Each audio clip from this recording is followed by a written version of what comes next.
Magluluto tayo ng beef picadillo. And i-share ko sa inyo kung paano ko gawin itong recipe na to. So, ito yung mga ingredients na gagamitin ko. I have here sliced fresh tomatoes.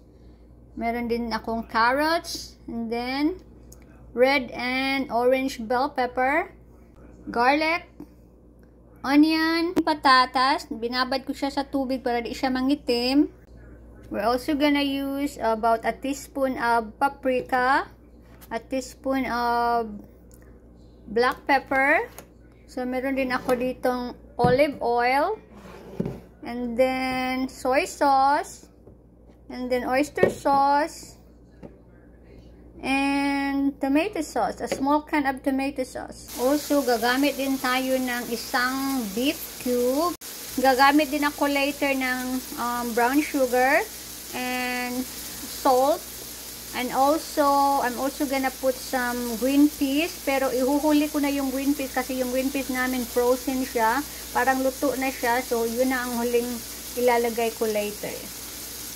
And of course we're gonna use ground beef. So ito talaga yung beef na ground beef na binibili ko, guys. 93% lean and 7% fat, kasi konti lang yung fat niya. So ito talaga yung binibili namin pag nagspaghetti ako or nagluluto ako ng stuffed bell pepper. So, yeah. Actually, hindi kasi kami talaga makarne ng asawa ko. So, instead of using this whole pound, I'm only gonna use like a little bit over half of it. So, yeah, let's go cooking. I'm frying now the potatoes and the carrots.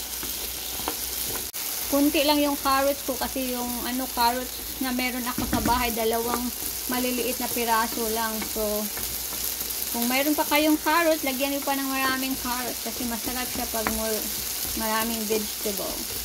Sa kagaya ko na hindi talaga ako mahilig sa meat, I prefer it more like more vegetable than the meat itself. So, yan. Pag ito medyo luto na, i-add ko na yung ating bell pepper.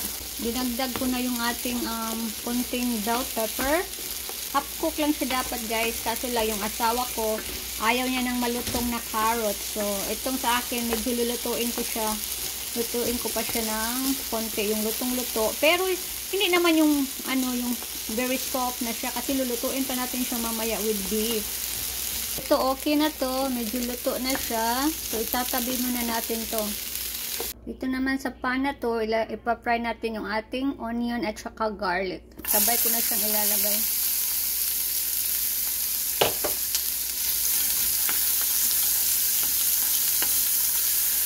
Nilagay ko na yung ating ground beef. I'm gonna add 1 teaspoon of paprika, 1 teaspoon of ground black pepper,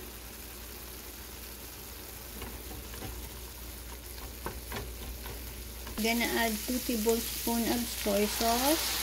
Ubusan ako ng oyster sauce, so I'm only gonna add about a teaspoon. So you can add up to 2 tablespoons of oyster sauce. Naglagay din akong about a tablespoon of brown sugar, guys. I'm gonna put our tomatoes.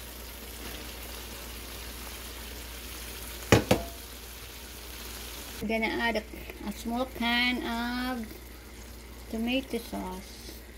Yung beef cube, tinunaw ko na siya dito sa 1 cup into 1 cup of water. So, okay na to, guys. Luto na to. Ita-transfer ko na siya. Isasama ko na siya dun sa vegetable na naluto natin kanina. Lulutuin pa natin siya maybe 5 more minutes. Luto na yung ating beef picadillo. So, mga una ta.